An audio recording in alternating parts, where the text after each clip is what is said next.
Hi, this is Noni, and I am coming to you with the 101 Dalmatians.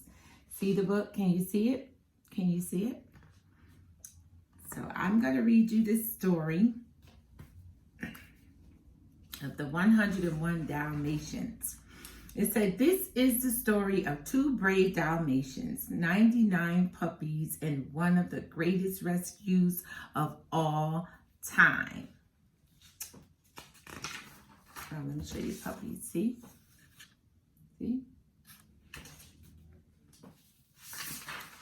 It says, Pongo and Perdita lived in London.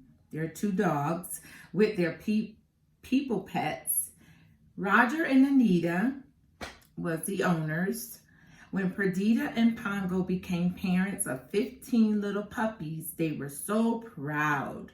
Life seemed perfect until an old friend of Anita, her name was Cruella de Vil, came to see the puppies. Cruella waltzed into the room and she was demanding to see the adorable puppies. And when she saw them, they looked beautiful, and all she could think about was coats. She even proclaimed that she would buy them all. And then they looked at her and said, we're not selling the puppies. Roger said, we're not selling the puppies. And Anita said, we're not selling the puppies. Not a single one, Cruella. And she cried, what? You'll be sorry. And she stormed out of the house. See? Can you see it? I'm probably going to stop the Marco Polo. One night, Cruella sent her two henchmen, the Baden brothers, to dog-nap the puppies. The police immediately launched an investigation, but as the days went by, the puppies were still not found. You see how mean Cruella was? She was so mean. She wanted their puppies, and because they wouldn't sell her their puppies, she came and stole them. Well, she didn't do it. She sent two brothers to steal them. At last, Pongo said to Perdita, I'm afraid it's all up to us. And Pongo decided to try the twilight bark. This was the quickest way for dogs to send and receive news across the country. See that? Those were the two bad men right there who stole the dogs. And that's Pongo and Perdita. So he's going to send a bark across so the other dogs can know. Well, I'll read you the story. That evening, from the top of Primrose Hill, Pongo sent the alarm. Bark, bark, bark. How? Then Pongo and Perdita waited. After a moment, an answering bark was heard. It's the Great Dane at Hampstead, said Pongo, and he barked the message about the missing puppies. The Great Dane then barked out an all-dog alert, sending the news all over London. This is dog talk. The twilight bark reached an old sheepdog called the Colonel, who lived on a farm. The Colonel's friends, a horse named the Captain and the cat named Sergeant Tibbs, listened too. They were all concerned to hear that 15 puppies had been stolen. They was all talking dog talk and horse talk and puppy talk and cat talk.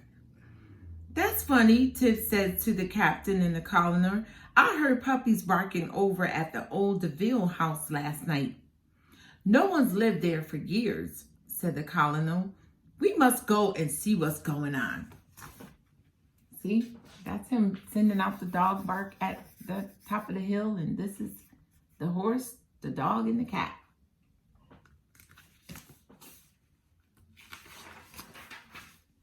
So the Colonel and Tibbs went quietly up to the house and peered through the windows, the broken windows.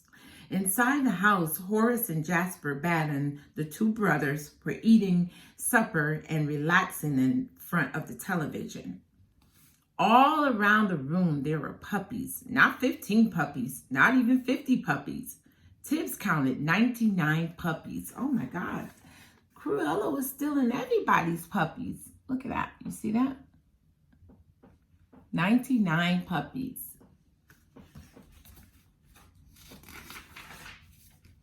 The colonel quickly returned to the captain's stable and loudly barked in good news.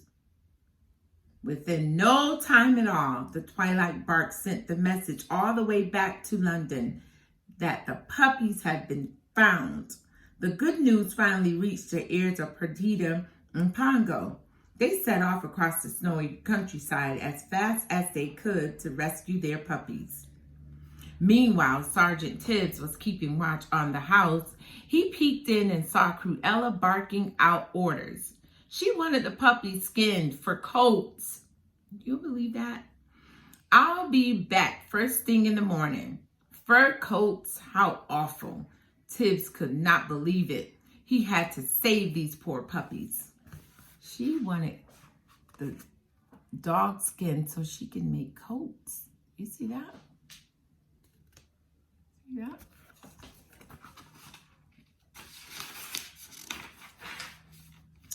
There wasn't a moment to lose. As soon as the Battens began watching television again, the Battens is the brothers, Tibbs crept through the broken window and whispered, "Hey kids, you better get out of here if you want to save your skins." When all the puppies had been alerted, Tibbs led them out of the room and up the stairs to find a hiding place.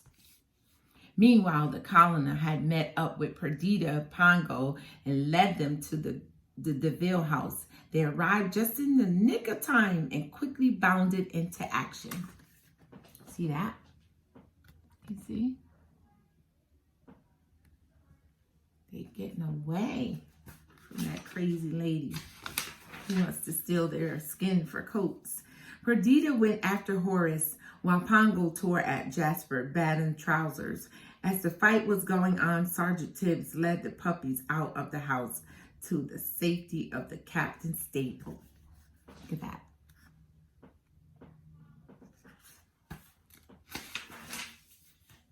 Leaving the Battens in a heap, Perdita and Pongo dashed after the puppies. When they got to the barn, Perdita checked to see if her 15 puppies were there. "You're 15 and a few more," replied the captain. "There are 99 puppies." 99, said Pongo, astonished. Whatever did Cruella want to do with 99 puppies? There was silence for a moment. Then one of the little puppies said, "She was going to make coats out of us." Perdita and Pongo looked at each other in horror. They had never heard of anything so evil. "We'll take them home with us," said Pongo. And he was sure Roger and Anita would look after them. I don't know, 199 puppies? See that?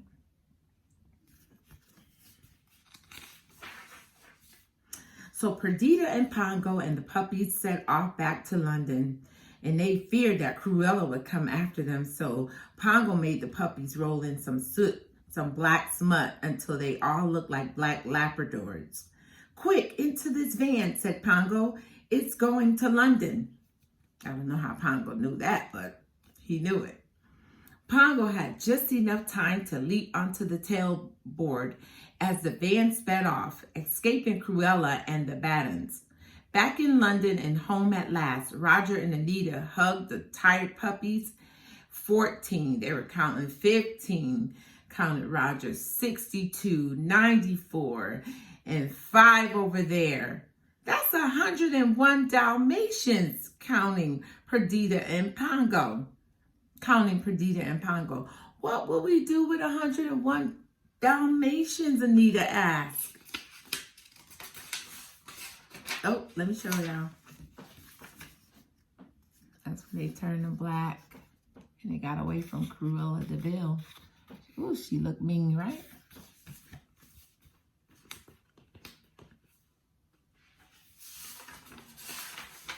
Turn the page, Margie. "We'll keep them," said Roger. "We'll have a plantation, a Dalmatian plantation." And that's exactly what they did. They had 101 Dalmatians. The end. I hope you like this story, guys. 101 Dalmatians. Having dogs are fun. You guys should know because you have two. So, enjoy the story. Nani love you. Nani love you. Nani love you. Good night. Nani love you. Nani love you. Nani love you. Sweet tight. Sleep tight. Good night.